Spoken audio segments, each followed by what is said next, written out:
আসসালামু আলাইকুম। অনলাইন ক্লাসে সপ্তম শ্রেণীর শিক্ষার্থী তোমাদেরকে স্বাগত জানাচ্ছি। আমি তাসনিম ইয়াসমিন, সহকারী শিক্ষক হাজী আব্দুল কাদের প্রধান উচ্চ বিদ্যালয়, শ্রীপুর গাজীপুর। তোমাদের জন্য আজ উপস্থিত হয়েছে আমি দ্বিতীয় অধ্যায়ের একটি ক্লাস নিয়ে। ক্লাসটি হচ্ছে উদ্ভিদ এবং প্রাণীকুশ সম্পর্কে। ক্লাসটি মনোযোগ সহকারে দেখবে এবং প্রয়োজনীয় পয়েন্টগুলি খাতায় দেখে নেবে।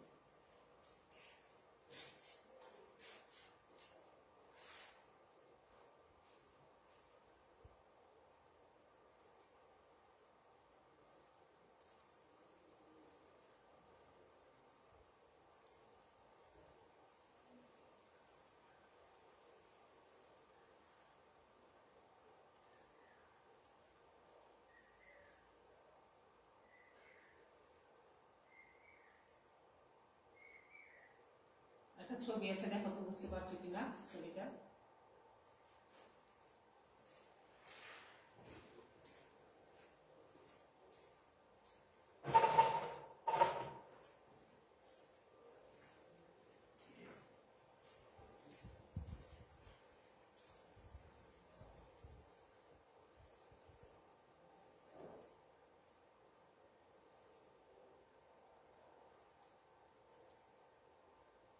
এখানে একটা ছবি, বিভিন্ন অংশ দেওয়া আছে, ক্যাপসুল, কোষপ্রাচীর, প্লাজমা পর্দা, সাইটোপ্লাজম, রাইজোম, প্লাজমিক তেল, এইগুলি বিভিন্ন অংশও দেওয়া আছে।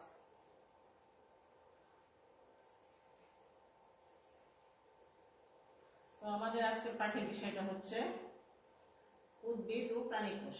উদ্ভিদ ও প্রাণীকোষের পার্থক্য ও কোষের বিভিন্ন অঙ্গাণু সম্পর্কে পরিচিত হব।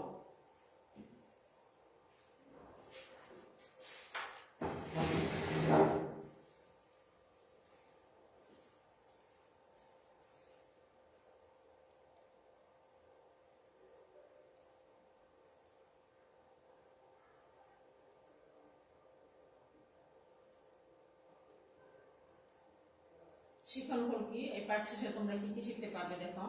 উদ্ভিদ কোষ ও প্রাণী কোষের অঙ্গাণু চিহ্নিত চিত্র করতে পারবে। উদ্ভিদ কোষ ও প্রাণী কোষের পার্থক্য করতে পারবে। উদ্ভিদ কোষ ও প্রাণী কোষের বিভিন্ন অঙ্গাণু বর্ণনা করতে পারবে।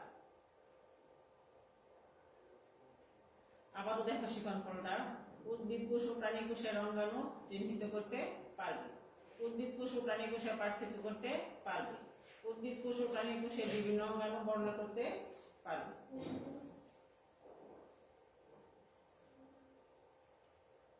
এখন দেখো কোষ কি। কোষ বা সেল হলো সকল জীবদেহের গঠন, বিপাকীয় ক্রিয়াকলাপ এবং বংশানুগতিমূলক তথ্য বহনকারী একক। কোষ হচ্ছে দুই প্রকার, আদি কোষ এবং প্রকৃত কোষ। কত প্রকার? দুই প্রকার, আদি কোষ এবং প্রকৃত কোষ।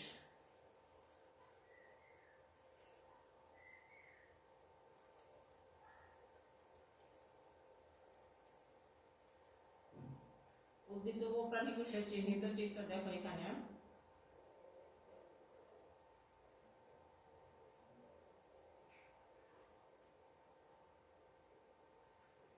চিত্রটা ভালোভাবে দেখো, উদ্ভিদ কোষ ও প্রাণী কোষ। উদ্ভিদ কোষ এটা, প্রাণী কোষ হচ্ছে এইটা। এটার মধ্যে কি কি আছে? Plasma membrane, mitochondria, cell tissue, খাদ্য গহ্বর, গোলজি বডি। এটার মধ্যে দেখো কোষপ্রাচীর, মাইটোকন্ড্রিয়া, ক্লোরোপ্লাস্ট, সাইটোসোম, মসৃণ এন্ডোপ্লাজম জালিকা, নিউক্লিয়ার আবরণী, ক্রোমোসোম, নিউক্লিওলাস, নিউক্লিওপ্লাজম, কোষ গহ্বর, গোলজি বস্তু এবং সাইটোপ্লাজম।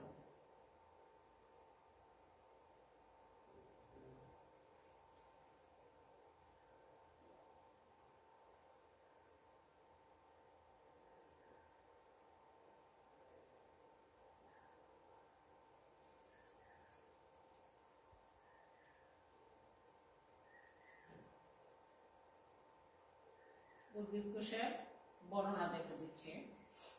উদ্ভিদ কোষের ক্ষেত্রে কোষঝিল্লির বাইরে জড় পদার্থ নিয়ে তৈরি একটি পুরু প্রাচীর থাকে, একে কোষ প্রাচীর বলে।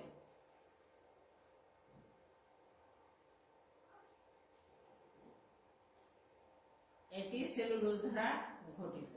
কাজ: সজীব অংশকে রক্ষা ও কোষের সীমারেখা নির্দেশ করে। কোষপ্রাচীরের কাজ কি দেখো, উদ্ভিদ কোষপ্রাচীর কোনটা এবং এর কাজ কি। উদ্ভিদ কোষের ক্ষেত্রে কোষঝিল্লির বাইরে জড় পদার্থ দিয়ে তৈরি একটি পুরু প্রাচীর থাকে, একে কোষপ্রাচীর বলে। এটি সেলুলোজ দ্বারা গঠিত। কাজ কি, সজীব অংশকে রক্ষা এবং কোষের সীমারেখা নির্দেশ করে। পরে হচ্ছে প্রোটোপ্লাজম। কোষের অর্ধতরল ঝিল্লির মতো আঠালো দানাদার বর্ণহীন সবুজ অংশ। এটি জৈব ও অজৈব যৌগের সমন্বয়ে গঠিত। পানির পরিমাণ শতকরা ৬৭ থেকে ৯০ ভাগ। প্রোটোপ্লাজমের দুটি অংশ, সাইটোপ্লাজম ও নিউক্লিয়াস। কোষের সাইটোপ্লাজম তরল পদার্থপূর্ণ কোষ রস ছোট বড় গহ্বর থাকে, তাকে কোষ গহ্বর বলে। প্রাণী কোষের চিহ্নিত চিত্রে দেখো এটা, প্রাণী কোষের কোষ গহ্বর থাকে না। প্রাণী কোষে কি থাকে না, কোষ গহ্বর থাকে না। তবে কোন কোন কোষে থাকলেও তা আকারে ছোট থাকে। যদিও থেকে থাকে কোনটার মধ্যে, তাহলে আকারে একবারে ছোট থাকে। নানা প্রকার জৈব অ্যাসিড, লবণ, শর্করা, আমিষ ইত্যাদি কোষ গহ্বরের দ্রবীভূত অবস্থায় থেকে কোষ প্রস্তুত করে। কি করে? নানা প্রকার জৈব অ্যাসিড, লবণ, শর্করা, আমিষ ইত্যাদি কোষ গহ্বরের দ্রবীভূত অবস্থায় থেকে কোষ প্রস্তুত করে। এগুলো উদ্ভিদ কোষের বর্ণনা। কি কি? কোষপ্রাচীর, প্রোটোপ্লাজম, পরেরটা কি কোষের সাইটোপ্লাজম। পরবর্তী ধাপে আসি আমরা। উদ্ভিদ কোষের বর্ণনা। এটা কি প্রোটোপ্লাজম। প্রোটোপ্লাজমের পর্দা দিয়ে বেষ্টিত সর্বাপেক্ষা ঘনবস্তুকে নিউক্লিয়াস বলে। এটা কি? নিউক্লিয়াস। নিউক্লিয়াস কাকে বলে? প্রোটোপ্লাজমের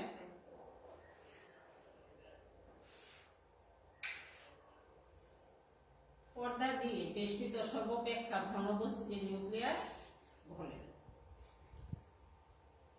পরে হচ্ছে সাইটোপ্লাজম।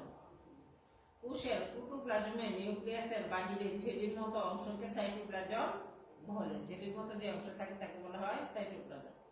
সাইটোপ্লাজমের অভ্যন্তরে অবস্থিত কোষের বিভিন্ন জৈবনিক ক্রিয়াকলাপের সাথে সংশ্লিষ্ট সজীব বস্তুসমূহকে একত্রে সাইটোপ্লাজম অঙ্গাণু বলে।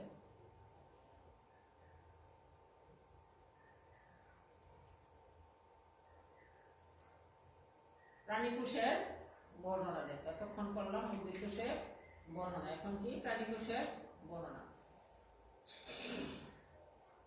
দেখো চিহ্নিত অংশ, দেখো কার্সরের দিকে তাকাও।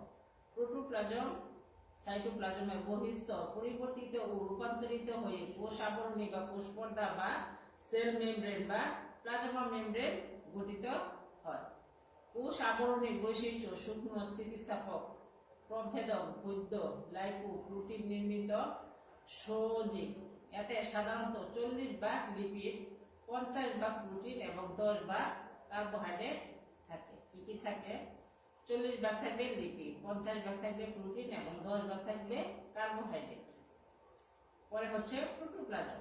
প্রোটোপ্লাজম কোষের অর্ধতরল ঝিল্লির মতো আঠালো দানাদার বর্ণহীন সবুজ অংশ।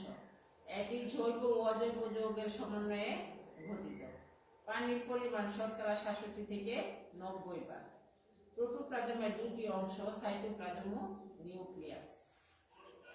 আবার দেখো, প্রোটোপ্লাজম কোষের অর্ধতরল ঝিল্লির মতো আঠালো দানাদার বর্ণহীন সবুজ অংশ। এটি জৈব ও অজৈব যৌগের সমন্বয়ে গঠিত।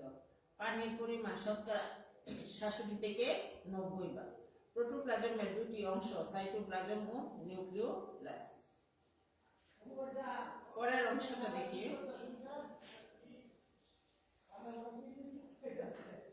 কোষের সাইটোপ্লাজমে তরল পদার্থপূর্ণ কোষ রস ছোট বড় গহ্বর থাকে, তাকে কোষ গহ্বর বলে। প্রাণী কোষে কোষ গহ্বর থাকে না, তবে কোন কোন কোষে থাকলেও তা আকারে ছোট থাকে। প্রাণী কোষে কোষ গহ্বর থাকে না, তবে কোন কোন কোষে থাকলেও তা আকারে ছোট থাকে। নানা প্রকার জৈব অ্যাসিড, লবণ, শর্করা, আমিষ ইত্যাদি কোষ গহ্বরের দ্রবীভূত অবস্থা থেকে কোষ প্রস্তুত করে। কাজটা কি দেখো, নানা প্রকার জৈব অ্যাসিড, লবণ, শর্করা, আমিষ ইত্যাদি কোষ গহ্বর থেকে দ্রবীভূত অবস্থায় থেকে কোষ প্রস্তুত করে।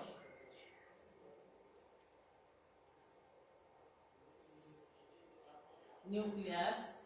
নিউক্লিওলাস, নিউক্লিয়র ঝিল্লি, নিউক্লিওপ্লাজম, নিউক্লিয়াস, ক্রোমোজোম। নিউক্লিয়ার ঝিল্লি বা লিউকিউ পর্দা।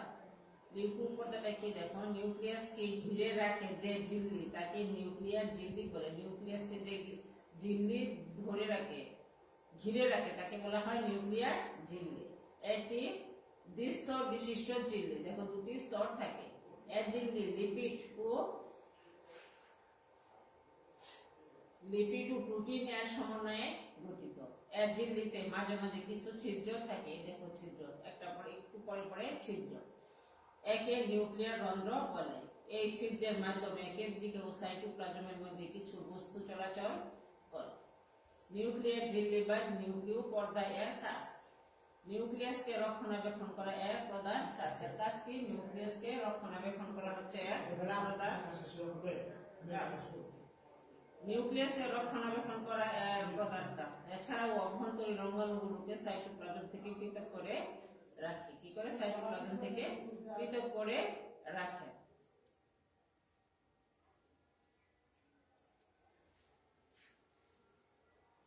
নিউক্লিওলাস, নিউক্লিওলাস বা কেন্দ্রিকা মধ্যে ক্রোমোসোম এর সাথে লাগানো গোলাকার বস্তুকে নিউক্লিওলাস বা কেন্দ্রিকাণু বলে। কোষের বিশ্রামকালে কেন্দ্রিকায় কুণ্ডলী পাকানো শুকনো সুতার ন্যায় অংশই হলো ক্রোমাটিন জালিকা। কোষ বিভাজনের সময় এরা মোটা ও খাটো হয়, তাই তখন তাদের আলাদা ক্রোমোসোমে দেখা যায়। ক্রোমোজোম এর দুটি অংশ রয়েছে। ক্রোমোজোম কয়টি অংশ রয়েছে? দুটি অংশ রয়েছে। প্লাস্টিড, সজীব উদ্ভিদ কোষের সাইটোপ্লাজম বর্ণহীন অথবা বর্ণযুক্ত গোলাকার বা ডিম্বাকার অঙ্গাণুকে প্লাস্টিড বলে। কি কি থাকে? ক্লোরোপ্লাস্ট থাকে, ক্রোমোপ্লাস্ট থাকে, নিউক্লিওপ্লাস্টে থাকে এবং প্লাস্টিড উদ্ভিদের মধ্যে খাদ্য সংশ্লেষণ, বর্ণ গঠন এবং খাদ্য সঞ্চয় ভূমিকা রাখে। প্লাস্টিড উদ্ভিদের বৈচিত্র্য সৃষ্টি করে, তাই একে বর্ণধারক বলা হয়। প্লাস্টিড কি করে? এটা কিন্তু একটা গুরুত্বপূর্ণ অংশ। প্লাস্টিড উদ্ভিদের বর্ণ বৈচিত্র্য সৃষ্টি করে, তাই একে বর্ণধারক বলা হয়। কি বলা হয়? বর্ণধারক।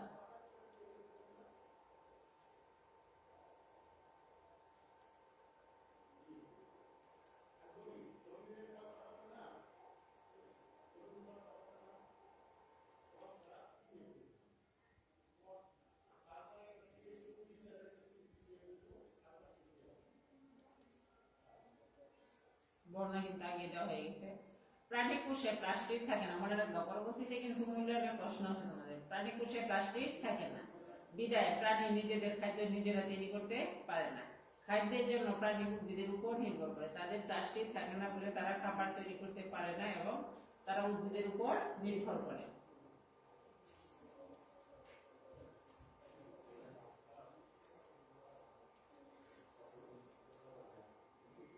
মাইটোকন্ড্রিয়া, সজীব উদ্ভিদ ও প্রাণী কোষের সাইটোপ্লাজমে বিক্ষিপ্তভাবে ছড়িয়ে থাকা ছোট ছোট দণ্ডাকার অঙ্গাণুকে মাইটোকন্ড্রিয়া বলে। মাইটোকন্ড্রিয়া কাকে বলে? দেখো, সজীব উদ্ভিদ ও প্রাণী কোষের সাইটোপ্লাজম বিক্ষিপ্তভাবে ছড়িয়ে থাকা ছোট ছোট দণ্ডাকার অঙ্গাণুকে মাইটোকন্ড্রিয়া বলে।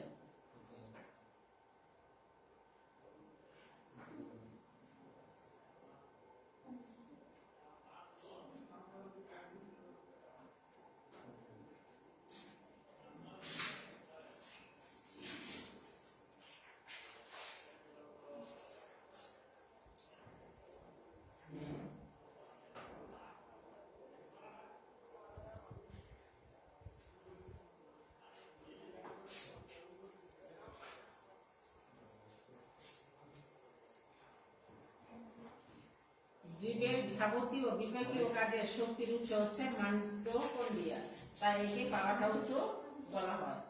দেখো, জীবের যা কাজ আছে সবই কিন্তু বিপাকীয় কাজের শক্তির উৎস হিসেবে মাইটোকন্ড্রিয়া কাজ করে, আর তাকে এই জন্যই বলা হয় পাওয়ার হাউস।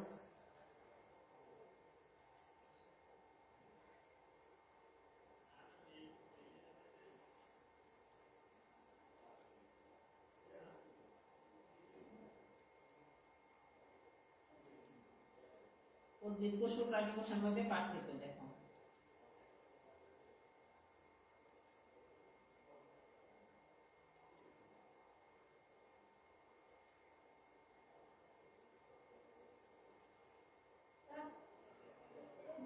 উদ্ভিদ কোষ ও প্রাণী কোষ।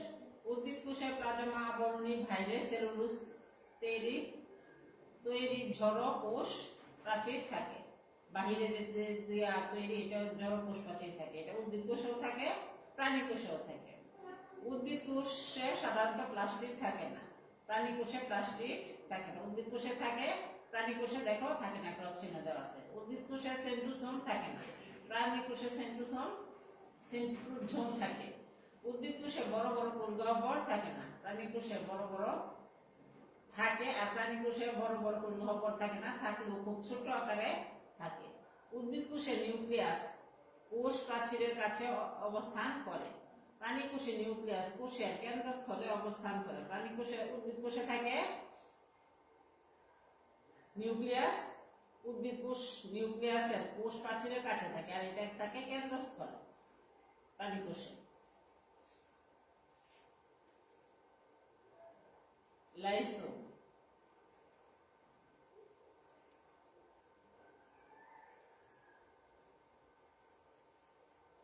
সেন্ট্রিওল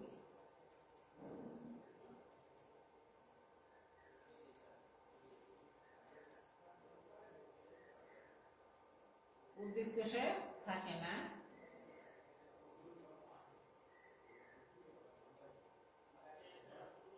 এন্ডোপ্লাজমিক রেটিকুলাম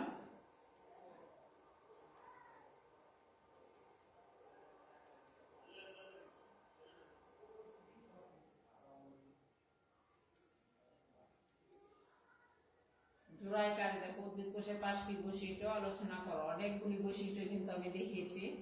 হচ্ছে প্রাণী কোষের 5টি বৈশিষ্ট্য।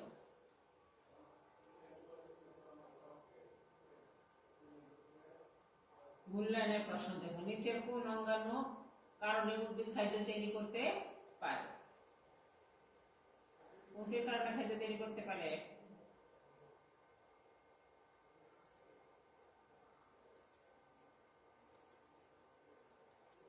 প্লাস্টিকের জন্য কিন্তু উদ্ভিদ কোষ খাদ্য তৈরি করতে পারে। নিচের কোন অঙ্গাণু প্রাণী কোষে নেই? কোষ প্রাচীরটা নেই। দেখো সঠিক কোষ প্রাচীর। তার প্রশ্ন দুটি কি মূল্যায়নের? নিচের কোন অঙ্গাণু প্রাণী উদ্ভিদ খাদ্য তৈরি করতে পারে? নিচের কোন অঙ্গাণু প্রাণী কোষে নেই? কোষ প্রাচীর নেই, আর এখানে প্লাস্টিকের জন্য তারা খাদ্য তৈরি করতে পারে। বাড়ির কাজ হিসেবে একটা কাজ দেওয়া হলো, উদ্ভিদ ও প্রাণী কোষ একে বিভিন্ন অঙ্গাণু বর্ণনা করো। উদ্ভিদ কোষ আসবে এবং প্রাণী কোষ আসবে, একে বর্ণনা করবে বিভিন্ন অংশ।